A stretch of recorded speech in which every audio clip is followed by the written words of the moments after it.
కథాస్రవంతి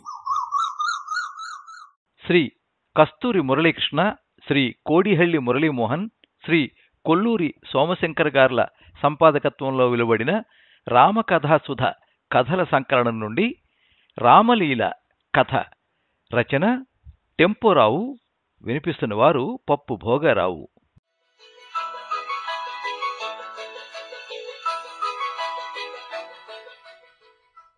ఏ తీరుగనను దయజూచెదవో ఇనవంచోత్తమ రామా. ఈ పాట అంటే గోపాలానికి చాలా ఇష్టం. అతడు శ్రీరామ భక్తుడు. రామనామం ఎప్పుడూ స్మరిస్తూనే ఉంటాడు. ప్రతిరోజు తన ఇష్టదైవానికి పూజ చేస్తాడు. శ్రీరాముడు, సీత విగ్రహాల పక్కనే ఒక మట్టి హుండీ ఉంటుంది. అందులో ఎంతో కొంత డబ్బు రోజూ అతడు పడేస్తూనే ఉంటాడు. పసుపు కుంకుమలతో హుండీ కొత్త రంగులను సంతరించుకుని మెరుస్తూ ఉంటుంది. ఆ రోజు గోపాలం పూజ ముగించి వెనక్కి తిరిగాడు. భార్య కాంతమ్మ నేల మీద కూర్చుని ఉంది. ఏమండి, ఆ హుండీ పట్టుకెళ్ళి ఇవ్వొచ్చుగా అందామె. అతడు మౌనంగా హుండీ వైపు చూశాడు. అది కొని సంవత్సరం దాటింది. పూర్తిగా నిండాక దాన్ని తీసుకెళ్లి సమీపంలో ఉన్న రామాలయంలో ఇవ్వాలని అతడి ఉద్దేశం. హుండీ ఇంకా నిండలేదే, పూర్తిగా నిండాక శ్రీరాములు వారికి సమర్పించుకుంటాను అన్నాడతను. అతడు పూజ గదిలోంచి బయటకొచ్చాడు. అబ్బిగాడేడే? అబ్బిగాడు అతడి సుపుత్రుడు, ఒక్కగానొక్క కొడుకు. అసలు పేరు చలపతి. బిఏ ఫైనల్ పరీక్షలు కూర్చోబోతున్నాడు. వాడు పెరట్లో చెట్టు కింద కూర్చుని చదువుకుంటున్నాడు, పరీక్షలుగా అందామె. చదువుతున్నాడో లేక బీడీలు ఊదేస్తున్నాడో ఆ రామచంద్రుడికే తెలియాలి అన్నాడు గోపాలం చిరునవ్వుతో. గోపాలనిది చిన్న కుటుంబం. అతడు లారీ ఆఫీసులో పనిచేస్తున్నాడు. సుఖంగా జీవితం సాగిపోతోంది. ఉన్నదాంతో తృప్తి చెందే మనిషి అతను. మనిషి కోరేది ఆనందం. ఆ ఆనందాన్ని పొందే అవకాశం ప్రతి జీవికి ఉంది. ఎక్కువ డబ్బుతో మనిషి ఆనందాన్ని ఎక్కువగా పొందగలడనే నమ్మకం అతడికి లేదు. రండి, టిఫిన్ తిందురుగాని అంది కాంతమ్మ. రాముని పేరు స్మరిస్తూ అతడు వంటింట్లోకి వెళ్లి పీటల మీద కూర్చున్నాడు. భార్య ఇచ్చిన టిఫిన్ దైవప్రసాదంగా భావిస్తూ తినసాగాడు.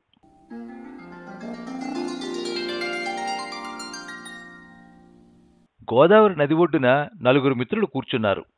పరీక్షలైపోయాయి. చల్లటి గాలి వీస్తోంది. చలపతి, ఎరా పాసవుతావా అడిగాడు కిషోర్. ఫస్ట్ క్లాసులో పాసవుతానురా అన్నాడు చలపతి. ఇంతవరకు నీకెప్పుడైనా ఫస్ట్ క్లాస్ వచ్చిందేంట్రా అడిగాడు గోపి. అందరూ నవ్వారు. చలపతి అందరి వైపు చూశాడు. ఇంతకుముందు రాకపోయినా ఈసారి ఫస్ట్ క్లాస్ వస్తుందిరా, చూతురుగాని అన్నాడు చలపతి. చాలా ధైర్యంగా చెబుతున్నావే, పేపర్లు నువ్వే దిద్దుతున్నట్లు అన్నాడు చలం. అందరూ విరగబడి నవ్వారు. పేపర్లు ఎవరు దిద్దినా ఫస్ట్ క్లాస్ వస్తానురా. అయితే మాకు పార్టీ ఇచ్చేయరా అన్నాడు చలం. ఫలితాలు తెలియకుండా పార్టీ ఏమిట్రా అడిగాడు చలపతి. చలం అతడి వంక సూటిగా చూశాడు. చలం చక్కగా మాట్లాడగలడు. మాటల్లో ఇతరులను బోల్తా కొట్టించగలడు. ఫస్ట్ క్లాసులో వస్తానన్నావుగా? చలం ప్రశ్న. రావాలిగా. నీ మీద నీకు నమ్మకం లేదా? ఎందుకు లేదు? అంత నమ్మకం ఉంటే ఫలితాల కోసం వేచి ఉండడం ఎందుకురా అడిగాడు చలం. చూడ్డం మంచిదిరా. తప్పుకి మధ్య ఏమైనా ప్రమాదం ఉండొచ్చునని భయమా? నాన్సెన్స్, నాకు భయం ఏమిటి? ఫస్ట్ క్లాసులో వస్తానని ఢంకా కొట్టి చెప్తాను. నువ్వేం చేస్తే ఏం లాభం, మేము నీ మాటలు నమ్మనప్పుడు అన్నాడు చలం. ఏం చెప్తే మీరు నమ్ముతారా? ఒరేయ్, నెపోలియన్ పేరు విన్నావుగా? అతడెప్పుడు యుద్ధాల్లో నెగ్గేవాడు. తన సైన్యాలను మరో దేశం మీదకు పంపి విజయాన్ని ముందుగా అతడు సెలబ్రేట్ చేసుకునేవాడు. అలా నువ్వు కూడా చేస్తే నెపోలియన్ పక్కన నిన్ను కూర్చోబెట్టి పూజిస్తాం అన్నాడు చలం. బాగా చెప్పావురా అన్నారు కిషోర్, గోపిలు. ఏం చేయాలో చెప్పండి. నువ్వు ఫస్ట్ క్లాసులో రావడం నెపోలియన్ విజయంలా ఖాయం.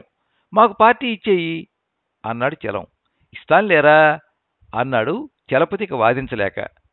అయితే పార్టీ ఎప్పుడు అడిగాడు కిషోర్. డబ్బు సర్దుబాటు కావాలిగా అన్నాడు చలపతి. ఒరేయ్, మేము నిన్ను తీసుకెళ్లి నెపోలియన్ సరసన కూర్చోబెట్టాం. ప్లీజ్ అక్కడి నుంచి దిగజారకురా అన్నాడు చలం.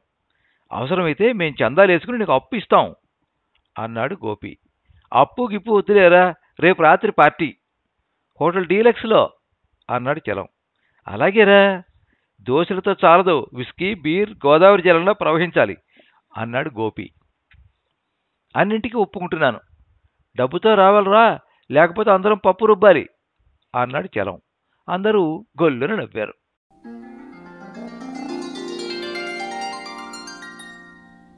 పూజ ముగించి గోపాలం హుండీలో ₹1 పడేయబోయాడు. అతి కష్టం మీద రూపాయి లోపలికి వెళ్ళింది. హుండీ నిండిపోయింది అంది కాంతమ్మ. ఇవాళ మంచి రోజు, ఇప్పుడే పట్టుకెళ్ళి రాముల వారికి ఇచ్చేస్తాను అని అతడు లేచాడు. హుండీ బరువుగా ఉంది.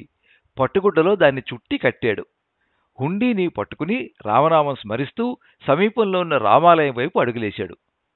రామాలయంలో ప్రశాంతంగా ఉంది. శ్రీరాముడు పాదాల ముందు హుండీని ఉంచి అతడు కళ్ళు మూసుకుని కొంతసేపు ప్రార్థిస్తూ ఉండిపోయాడు. పూజారిచ్చిన ప్రసాదాన్ని తీసుకుని అతడు ఇంటివైపు నడిచాడు.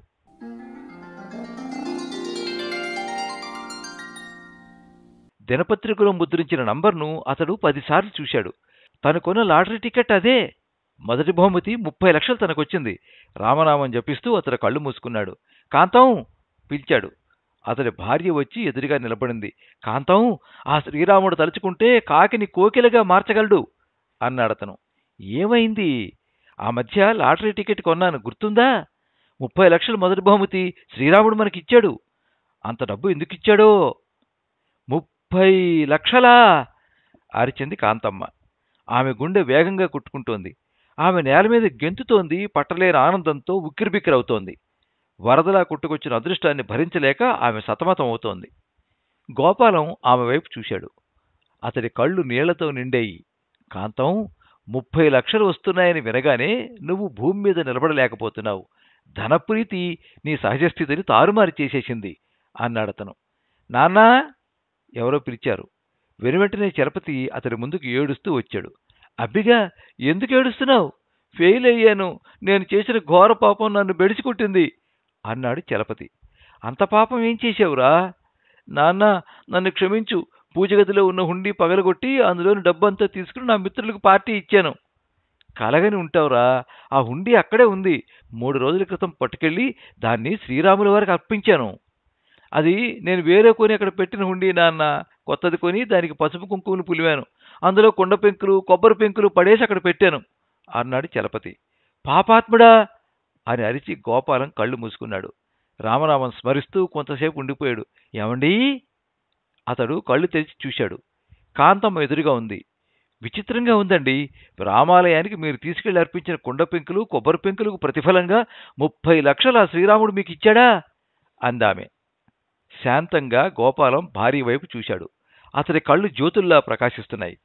దైవానికి కావలసింది ధనం కాదు కాంతం, భక్తి, ప్రేమ. భక్తితో నువ్వు ఏమిచ్చినా మహదానందంతో భగవంతుడు స్వీకరిస్తాడు. వజ్రాలు, వైఢూర్యాలు దేవుడికి అక్కర్లేదు. 24 గంటలు మన సర్వాన్ని దైవానికి అంకితం చేసి జీవించగలిగినప్పుడే మనకు మోక్షం చేకూరుతుంది. ఈ జీవితమంతా రామలీల అన్నాడు గోపాలం.